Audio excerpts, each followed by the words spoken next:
entendendo o sistema respiratório em menos de 20 minutos. Esse é o meu compromisso com você. Eu quero te entregar aqui nesse vídeo o que você não pode chegar na prova do Enem sem saber. Você não pode chegar lá, abrir o seu caderno de provas sem saber esses principais fundamentos do sistema respiratório que eu vou te entregar aqui. Então, sem mais delongas, já vem comigo para o slide, porque eu quero te apresentar os principais componentes, as principais funções e falar um pouquinho sobre a parte de trocas gasosas e sobre a parte de mecânica respiratória. Você vai entender como é que funciona a expiração e a expiração. Isso aí que você acabou de fazer, de testar, que eu sei que você fez aí na sua casa, só porque eu narrei aqui, você já, poxa, é mesmo, como é que eu faço isso? Então você que vai aprender nesse vídeo. Então fica aí, vem comigo.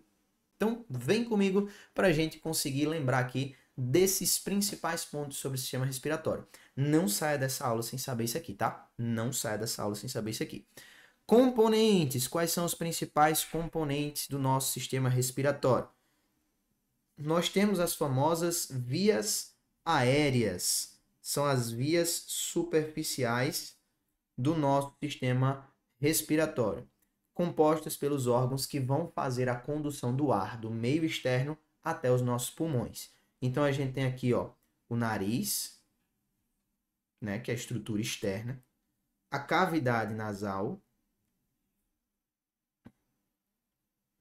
Aí da cavidade nasal esse ar passa pela faringe e cai lá na laringe,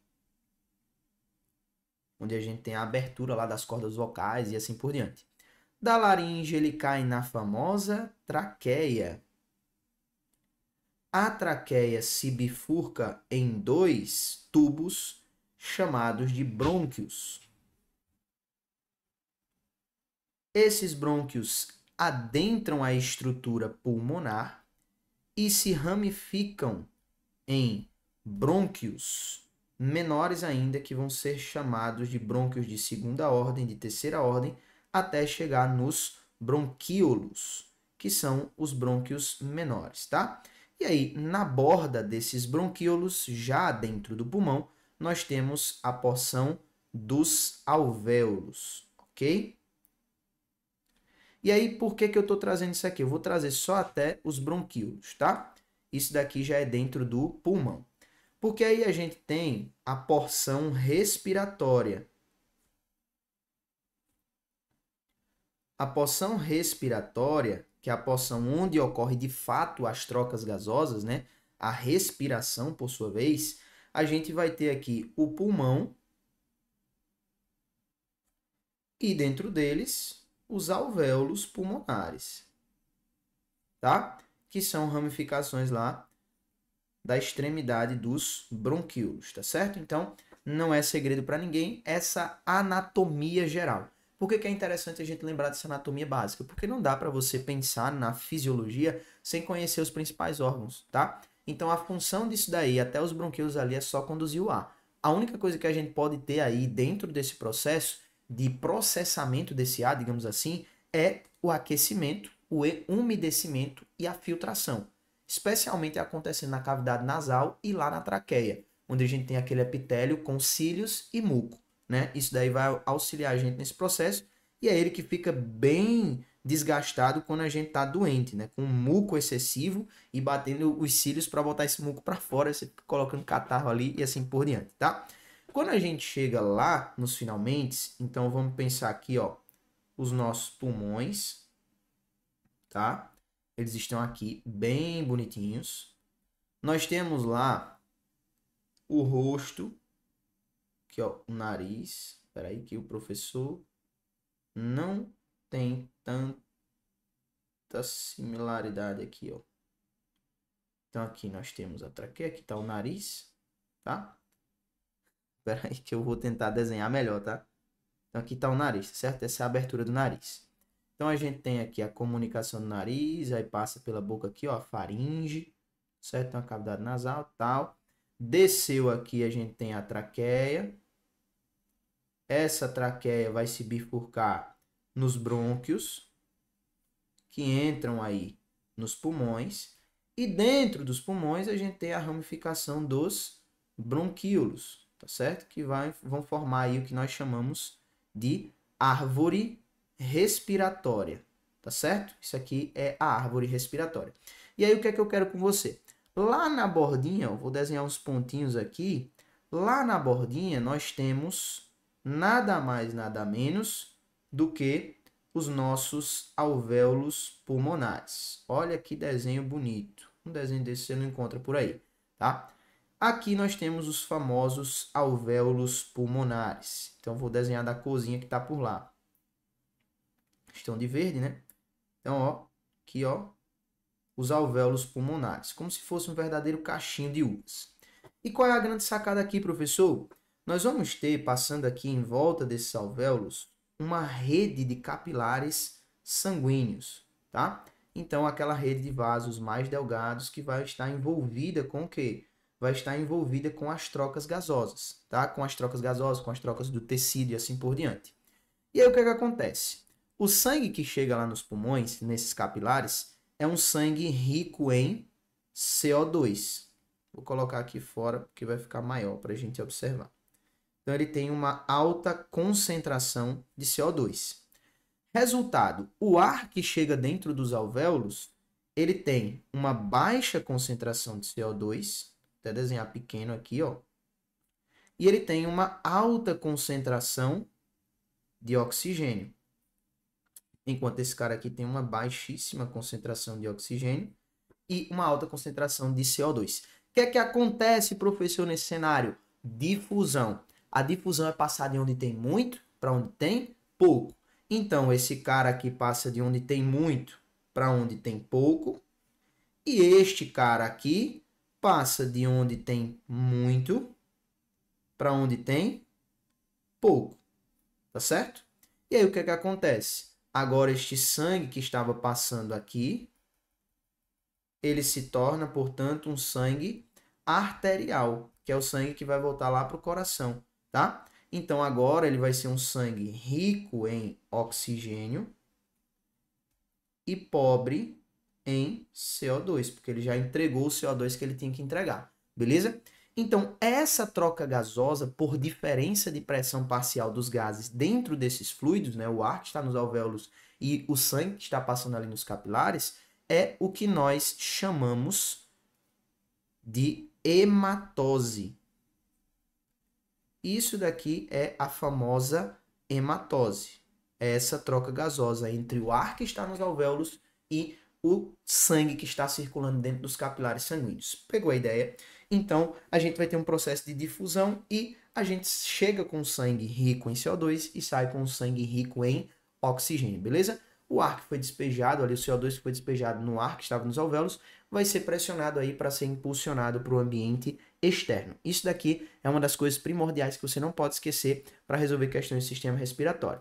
Além disso daqui, o que é que a gente precisa lembrar, professor?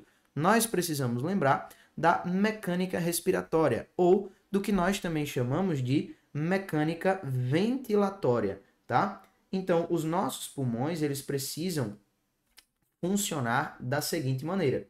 Eles precisam do auxílio de determinadas musculaturas que permitam a sua expansão e a sua contração, para favorecer a entrada do ar nos pulmões para a execução da hematose e a saída deste ar dos pulmões para execução, tá certo? Aí da liberação do CO2. Então o que é que pode acontecer? Veja só. Nós temos a musculatura intercostal, que é entre as costelas, e nós temos um músculozinho bem legal aqui embaixo, que separa a cavidade torácica da cavidade abdominal, que é o diafragma. O que é que vai acontecer? Quando nós precisamos inspirar, ou seja, colocar o ar para dentro dos pulmões, o que é que eu preciso fazer? Eu preciso diminuir a pressão interna para que a pressão do meio seja maior do que a interna. E aí o ar flua de onde tem maior pressão para onde tem menor pressão. E aí o que é que vai acontecer? Dentro da mecânica ventilatória, eu vou ter dois cenários, tá? O cenário da inspiração e o cenário da expiração. O que é que vai acontecer?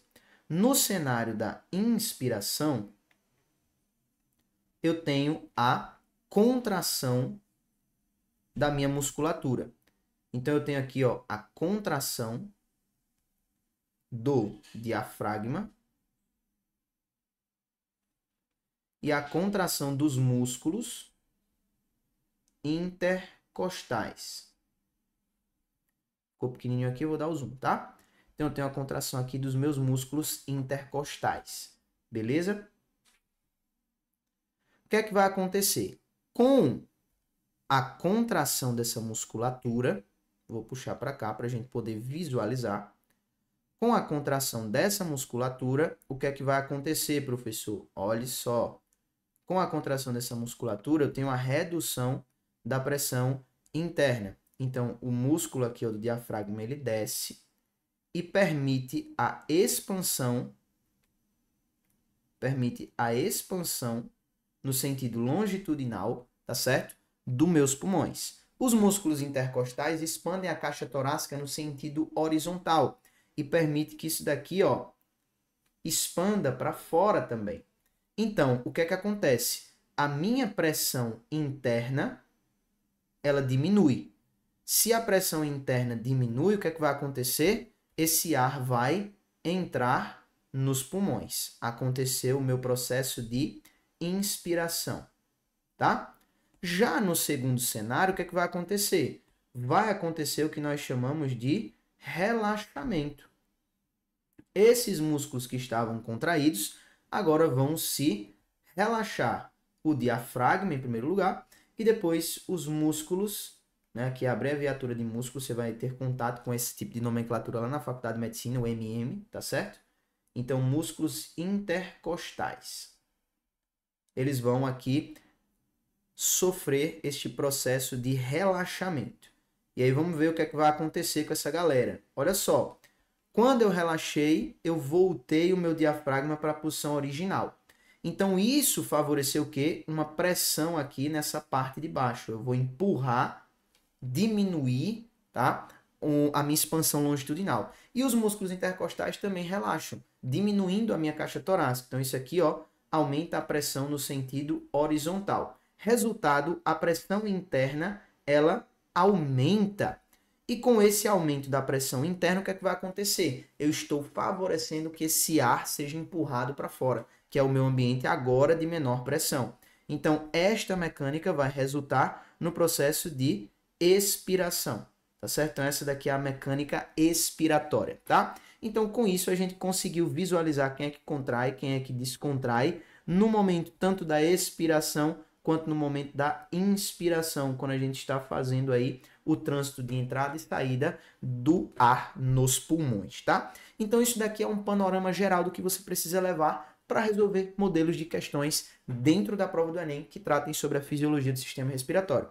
Estudar divididozinho por esses pilares com certeza facilita a sua trajetória com conteúdo, né não? Então agora você já tem fundamentos suficientes para resolver os principais modelos de questão sobre o sistema respiratório. Então, se estudar dessa forma facilita a sua vida, eu quero te entregar 15 dias de graça da minha plataforma, que está estruturada para os meus alunos estudarem e aprenderem desse jeitinho que você está aprendendo aqui. Então, não perda essa oportunidade. Clica aqui embaixo e resgata esse presente que eu deixei para você. Eu fico por aqui e a gente se vê no próximo vídeo. Valeu!